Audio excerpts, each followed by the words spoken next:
Middle east में तनाव अपने चरम पर है। अब ये बेहद खतरनाक मोड़ पर है। अमेरिका ने ईरान के 3 प्रमुख ठिकानों पर हवाई हमला किया। इसके कुछ ही घंटों बाद ईरान ने इजराइल पर सीधे सैन्य कार्रवाई करते हुए 1, 2, 3 नहीं बल्कि 40 बैलिस्टिक मिसाइलें दागी है। इसके बाद ही इजराइल में तबाही का मंजर दिखाई दे रहा है।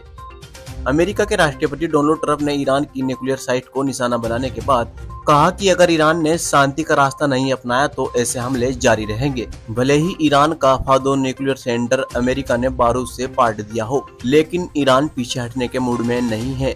इसकी गवाही दे रही है इजराइल पर हमले के बाद आई ये तस्वीरें।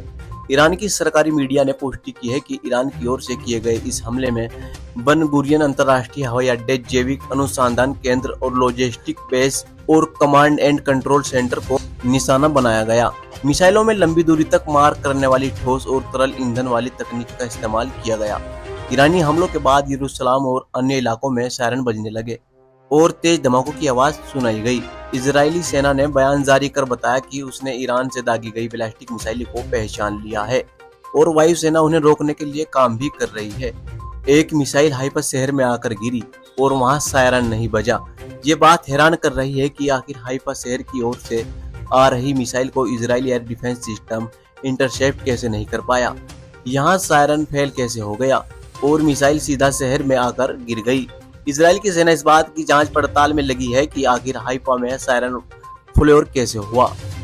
इन शहरों से आई तस्वीरें, इनमें दिख रही तबाही हुई इमारतों बता रही है ये हमला कितना भयानक रहा होगा।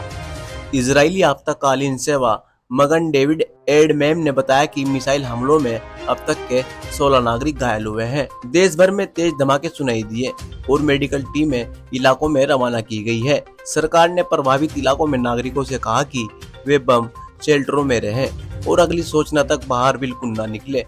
अमेरिका हमलों की तुरंत बाद ही इजराइल ने अपना हवाई क्षेत्र बंद कर दिया था, जिससे ईरानी हमले के बाद भी बंद रखा गया। इजराइल की ओर से ये स्पष्ट संकेत है कि देश अब पूरी तरह से सैन्य आल्ट पर है। इससे पूरे घटनाक्रम की शुरुआत उस समय हुई जब अमेरिका के राष्ट्रपति डोनाल्ड ट्रंप ने घोषणा की कि अमेरिका ने ईरान के 3 प्रमुख ठिकानों को फोर्डो, नेतस और इस्फहान पर सर्जिकल स्ट्राइक की है। इसके बाद ही भड़के ईरान ने इजराइल से अपना बदला लिया। इसके बाद ईरान ने प्रतिक्रिया देते हुए कहा था कि वह इसका जवाब देगा। उसने अमेरिका के सैन्य ठिकानों और नागरिकों पर हमले की धमकी भी दी है। हालांकि अभी तक उसने इजराइल के तेल अवीव और हाइफा शहरों पर ही अपनी मिसाइलें बरसाई है, जिससे ये शहर मलबे की तरह दिखाई दे रहा है। अब आने वाले समय में ही देखना होगा कि क्या ईरान अमेरिका पर भी सीधा हमला कर देगा। इस वीडियो में इतना ही। हम फिर हाजिर होंगे कोई नई वीडियो के साथ। तब तक के लिए आदाब, नमस्कार। अगर आप ये खबर फेसबुक पर देख रहे हैं तो हमारे फेसबुक पेज को फॉलो करें। अगर आप ये खबर यूट्यूब पर देख रहे हैं तो हमारे यूट्यूब चैनल को सब्सक्राइब करें।